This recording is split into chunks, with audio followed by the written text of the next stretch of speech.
Welcome everyone to my channel. If this is your first time here, pull up your seat, sit down. We are going to talk about Hour of the Pumpkin Queen by Megan Shepherd. It is actually the second book in the Pumpkin Queen series. I don't usually read with the cover on. I usually take them off. The clock is ticking for Halloween Town. That's what it says on the back. So here is Sally's time as Pumpkin Queen running out. Who knows? 1 year has passed since Sally wed her beloved Jack Skellington and stepped into her role as Queen of Halloween Town. Even with Jack at her side, though, being a ruler isn't easy, and Sally feels uncertain of her future. Her seams are stretched thin with her royal duties, her newfound family in Dreamtown, and the desire to bring citizens from across the Hitherland together. In a simple potion demonstration at Sally's inaugural Halloween expedition goes horribly wrong, and things unravel fast. Sally and her new ragdoll apprentice, Luna, fall through a mysterious portal, landing in a new realm called Timetown. They do soon discover that someone has tampered with the clock that controls Halloween Town, and Sally cannot return to the present-day version of her home unless she finds the culprit and resets time. Sally will embark on a journey to unmask the truth, encountering more towns, friends, and foes along the way. But the clock is ticking as Sally fights to save Jack and her hometown. She wonders what kind of future she really wants, and what she must sacrifice to get it. So it basically starts out with Sally and Jack going to her hometown, Dreamtown, to visit her parents for their 1 year wedding anniversary. It's a dinner type of thing. While there, she does run into Dr. Finkelstein, and he does say something like, Sally, you are an experiment, taking you from one place and displacing you in another. You're just lost. You don't have a home anymore because you don't belong in either. You don't belong anywhere. So that really gets to her. She's also very stretched thin because she's running a bed and breakfast, and she's doing a whole bunch of other stuff, and so she's really stretching herself thin. While she's at her parents' house during dinner, she meets Luna Slumberly, who won a contest and wanted to shadow the governors. Now, Sally's parents want her to return home to learn how to rule the Dreamtown, because that's what they want her to do. They want her to rule Dreamtown, just one spot, just doing one thing for the rest of her fucking life. And she's like, I don't want that. I want to do what I'm doing. I want to be the best Pumpkin Queen. I want to have everything. So she hears about trouble that happened. Some 4th of July townie from the 4th of July town lit off some fireworks, and it disturbed the people in Dreamtown, right? She's like, well, that's cultural knowledge. You don't know about their cultures. So how about we do displays where every month or every holiday sits there and displays what their holiday is about, so people can learn what the holiday is about. And we'll start with Halloween Town. And she's like, I'll have an apprentice to help me out. Why don't Luna do it? Because she's interested in stuff like spells and storytelling, and she's a ragdoll. I've never seen one before, besides my parents, So she's a little excited about that. So she and Luna and Jack go back to Halloween Town, and they get busy working on Halloween Town, and Luna finds a spell that she thinks is ice. It's like a sweet dream spell. She's like, well, why don't we do that one, right? So they, when the exposition comes, everything's going great. The exposition is wonderful, and it's going off without a hint. Everybody are showing up. People who are there to look at everything, to watch everything for the being of the ambassadors. So they had things going great until Luna's creating the potion, because Sally's like, well, why don't you make the potion for Dreamtown as the ambassador and my apprentice? She's like, oh, okay. So they practice and they practice and practice and practice. And, of course, Sally notices that the potion, the jar that Sally's using for the licorice root is different. Not the same as the one she normally uses. But she doesn't think anything of it, because everything is going great. Luna calls up her person, Amore, and she jumps this fine chocolate white powder all over the person after doing the potion, right? And lots of stuff happening, and then swirling vortex comes up, and it pulls Luna into it, and Sally tries to reach out to her, but nothing works, and they get swept up into the vortex. When they come out of the vortex, they land on the ground, and they don't know where they are. A lot of clocks going on, cuckoo is echoing. This guy shows up. He's actually what is called, he's like part of the river. Because he's talking about how he fished out her leg, and it was like, oh, the river of time isn't made of water, it flows with moments. These moments are moment droplets that just flow in there, and he was looking for these inertia stones which could block up the flow. He's a timekeeper in nickel time. He's like, you need to go to Hall of Time, for the time will want to speak with you about how you got here and why. So apparently Time Town is very, very, very important, and you can't mess with Time Town, because if you do, you could destroy time. Such as if you mess with a clock that deals with a holiday, you can mess with that town completely. Well, we'll get to that in a minute. So they go to the town after a very harrowing drop into some water, and they're looking for a flower shop, because Sally's like, we just need to make a potion to get us back to Halloween Town, and we'll be fine. They get caught once again by the chief timekeeper, Nuna, and she's like, I'm afraid all visitors must report to the Hall of Time. So she leads them to the Hall of Time, but the Father Time is not there, because something was disappeared. An important timepiece was stolen overnight. So Father Time left to track it down. She's like, well, we don't have to wait. We don't have time to wait. Is there a flower shop in town? She's like, I can make stuff and we can be out of here and we can go home and you won't have to worry about anything. And Luna's like, you'll be a hero in a story if you do. And she's like, follow me. So they go around gathering the ingredients that they need for this potion, which is supposed to bring them back.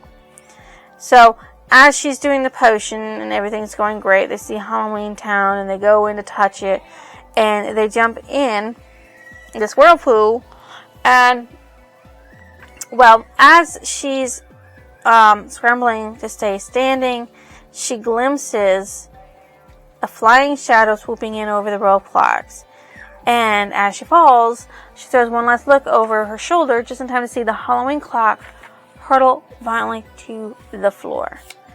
So, when they come to, they are in the Hitherlands and not in Halloween Town, or so they think. So they look for the Halloween door, and they can see that it's just being carved, hasn't been painted, and Valentine's Day has only been just painted.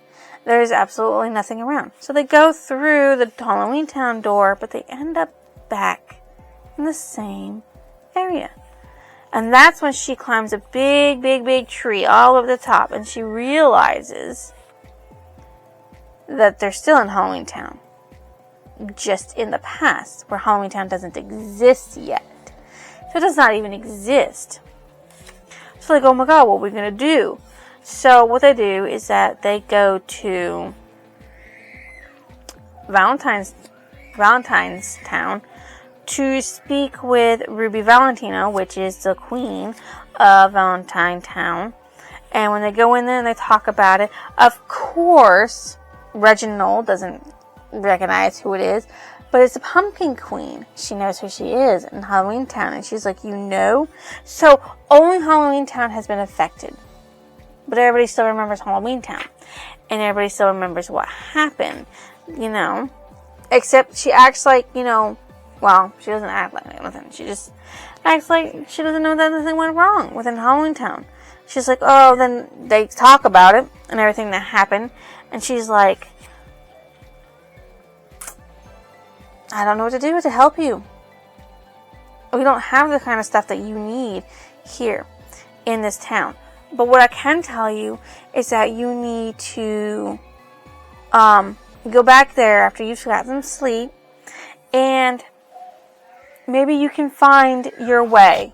So she gives out this poem as our sonnet goes: with love as my compass, I seek the land of time. Through hidden valleys, I'll forever trek and climb. So it's basically like you might be able to find it that way by following his poem. So they follow the poem. They follow the poem. Right? And they're thinking about it. And then Luna's like, "Hey, I have some candy stuck to my button." She's like, "Oh, the sweet reminder button." So technically, they didn't lose a door; they just lost their way. And she wants to use the sweet reminder potion to remind them of the way there. And what they run into is a dragon. Now, Sally freaks out and enlarges a big ass needle to fight said dragon. Flames are going up, but then the dragon goes, "Scourge was just roasting apples. It's dragon's favorite food, with a sprinkle of cinnamon." And Luna's like, "Okay, Sally, calm down. We don't want to hurt him. He's not going to hurt us. The potion led us to him. He's who we needed." So she's like, "Scorch, that's your name." And he talks about Fabletown, where he came from. And he's on a quest because he wants to be a hero. He doesn't want to be a villain. And he wants to be part of all the heroes' delights. Although dragons are usually considered villains, right? So she returns her needle back down to its normal size. She's like, "We're in need of a hero. We need to get to Time Town, the hidden door." And he's like, "Oh, Scorch can take you to Lady Lore. She rules over Fabletown, and her magic cauldron knows all of the answers." So they go to the door with the Fable Town's door, right? And they jump in. And they get squashed into some water. But of course, Scorch eventually pulls them out, and he's leading them down. So as they're going by in the sea, they hear someone go, "Please help me, my ship ran aground." And, Luna and, of course, Sally want to go help, and he's like, "Nope, don't listen to the mermaids. Never listen to the mermaids or anyone else seeking your help in the fabled sea, for that matter. They are..." He says, if you get drawn into a quest for a goblin's gold or a foot race against a rabbit or a mission to rescue a blind prince from a tower, you might never return to your own story. And that's when she realizes that, nope, they're all fake, because they're all trying to get them that stuff. One's like, "I lost my flute." Another one's like, "Fresh chestnuts." And they're like, "Oh, you're a villain. Never mind, it's full of rocks. Don't touch the pies, they're filled with pebbles." So they go into Villain Village, which reminds Sally of Halloween Town. But she's like, "We're not here for this. We have to sit there and get to Halloween Town. You can be a hero. A hero in Halloween Town." And she's like, "Sally is a hero too," Luna says. But they all know about Halloween Town too. It's like, "Oh yes, everyone in Fable knows of the land of werewolves and witches and ghosts. It's greatly married here in Villain Village."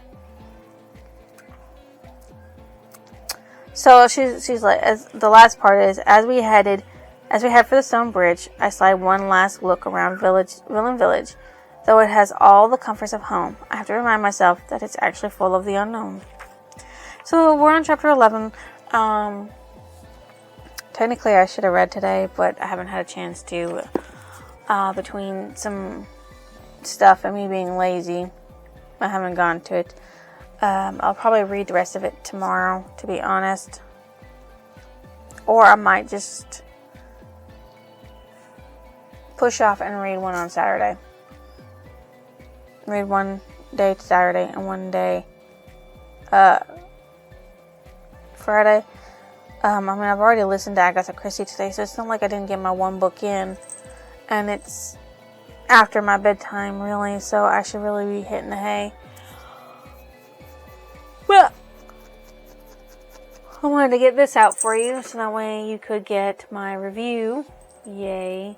That's just what I gotta do my reviews. Get them out there, think about them. Not think about them, get them out there. Because, I don't know what I'm going to say. I'm tired. That's all I got to say. They can't see me. I guess I don't really need to see me right now. Time to end this. Hour of the Pumpkin Queen by Megan Shepherd. Done. Down.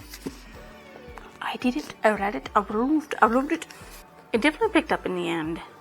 A lot more than I thought it would. A lot quicker than I thought it would, because, like, I don't know. It just did. So Scorch brings them past Villain Village, to Hero Haven, where Lady Seraphina Lore reigns. So, when they get up there, and the old lady stirring a cauldron. Well, an old lady steps. They meet a beautiful aging woman descending the slow steps. She said, once upon a time there was a queen of no land, a girl with no story of her own, and a dragon with no bite. So, they get introduced to Lady Lore. So she says that, she knows everything. And nothing.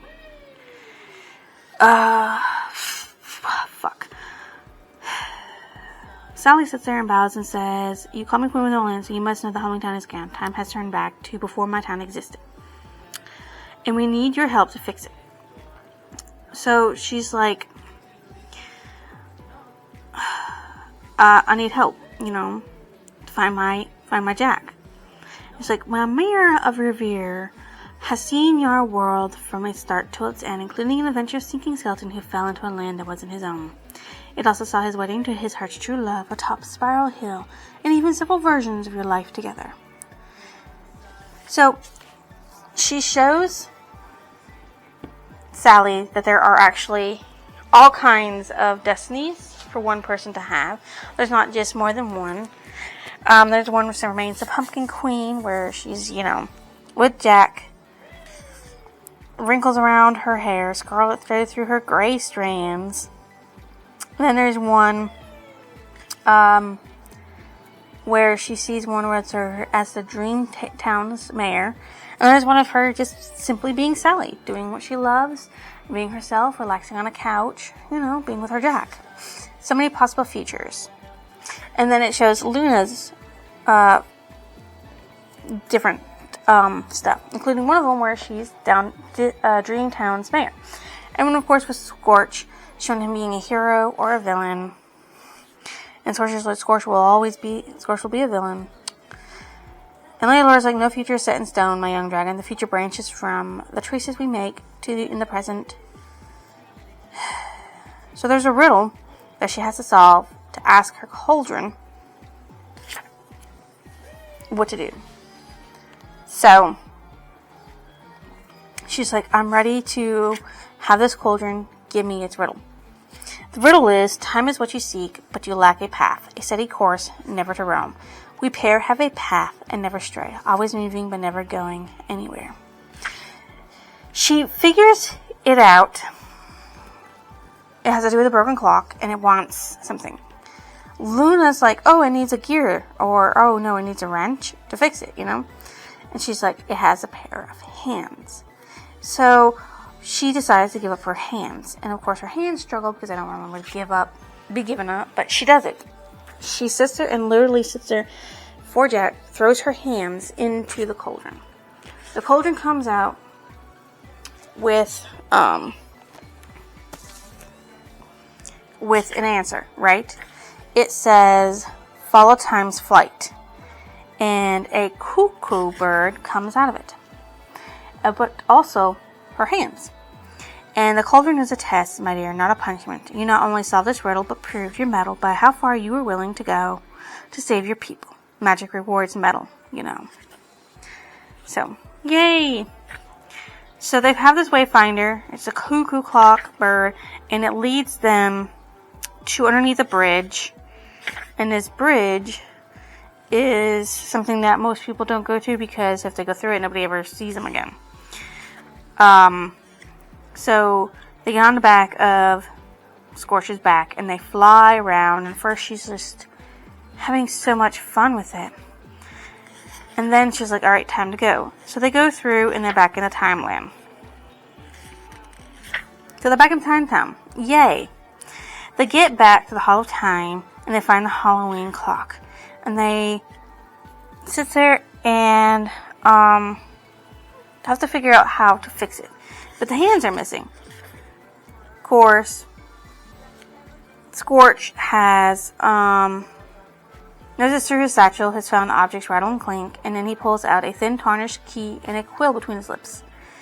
And that's how it fixes it. Except for when they look through it, it's not the same. It's not the same. But before that, they talk about how they thought the Halloween town was full of, he thought the Halloween town was full of villains. Because she's like, oh, you can come be a hero in Halloween town where you'll be welcomed. You don't need to be a villain. So he thought, people from Halloween town were evil. Of course, Scorch has Lady Laura's mirror. He said it's a found object, but actually it's not. It's something he stole. He realizes that stealing is bad, and he's like, no matter what Scorches do, Scorch will always be a villain. And they're trying to calm him down from that, and they're like, no. So they think Halloween Town is still in the past, but it's actually not. It's rubble. So they're looking around through this mirror, and they're seeing rubble everywhere. They didn't return it, Halloween Town, to the present. They returned it to the future. And then she finds, on top of the hill, then she finds a paper curled up in yellow, worn at the edges like a prayer mat. But she knows the script. And it's, Jack wrote a script to Sally that 50 years had passed and that their town, Halloween, was canceled. And it was canceled since forever because they couldn't find it because something, they were purposeless, heartbroken without her. And then a powerful force had vicious storm clouds come, and then they had no choice but to abandon their town. So they left to go to other places to continue searching. He's like, dear Sally, I'll always continue searching for you. I maintain hope that you are out there somewhere. It's what keeps my old bones from turning to dust forever. So they're like, well, we can do it. We can figure it out. And then it come in Father Time, and he's talking about, I assume you are the true who have been making a mess of time. And they talk about how this very important timepiece went missing, and that he believes it was a tooth fairy that took it. And of course, Sally jumps to the fact that, the tooth fairy wanted to maybe cancel Halloween Town because of the rotten candy from it. And so she believes that she's the one who messed with it. So they go to Truth Town and they speak to her. Of course, Father Time gives her his watch. And they find her place. And it's actually a mismatch, hodgepodge of shit. Cast off items, as the Tooth Fairy says. So they're like, she finds it beautiful, right? Sally does. So the Tooth Fairy's like, well, have you checked your pockets? Right? Tooth Fairies are apparently not. Everything was gone, right? So I guess they should have known, given that their ruler stole all this from other worlds. And they found the forever glass, and she thought it was actually cast aside. She didn't think it was something important, and she really didn't think it was something important. But she didn't sit there, she didn't kill, or she didn't sit there and try to ruin Halloween Town. Sally doesn't believe it's somebody else for the love of time, She's like that. And that's when she realizes that all along, their villain, who destroyed the clock, was there. And it was Scorch. Scorch panics and throws fire everywhere, and Sally stops time. And as she's viewing everything, she realizes that Scorch was the one who did it. And he did it because he thought Halloween Town was full of villains. And he thought by destroying Halloween Town that he would become the hero and not anything else. But Scorch does admit that it was a prince who told him to do it. Scorch admits to it after panicking and everything, and they figure it out. So Sally's like, what do I have to do to get the forever glass from you so I can fix my time? She's like, what do you got to trade? Scorch trades one of his fangs for it because he wants to do good. And he's realized that, people can be good even if they don't look it. And then Sally realizes that belonging isn't about roofs or walls, it's about a feeling. And Scorch wanted that feeling. So they finally twist everything back, and everything's back to normal. Right? Of course, a couple of days have passed in the real world. I mean, real everything. So they're like, we don't understand why do we only have like 3 days to Halloween. Sally comes in and explains everything that they can explain about her travels, leaving certain things out, such as Scorch being the Scorch, the prince being the actual villain that wants to ruin Halloween Town, as well as a few other details about herself. So what they decide is that they're going to prepare for it, but she's going to invite everybody to come and be part of Halloween. So they go out to the real world scaring. And, of course, Sally decides that I'm just going to be what I'm going to be, and I'm not going to do everything. She's going to simply be Sally. So they go out, they have a fun time scaring, and they realize that they're just going to all get involved with everybody's holidays, so that way they can understand the holidays better and take part in them. A fun little hodgepodge thing.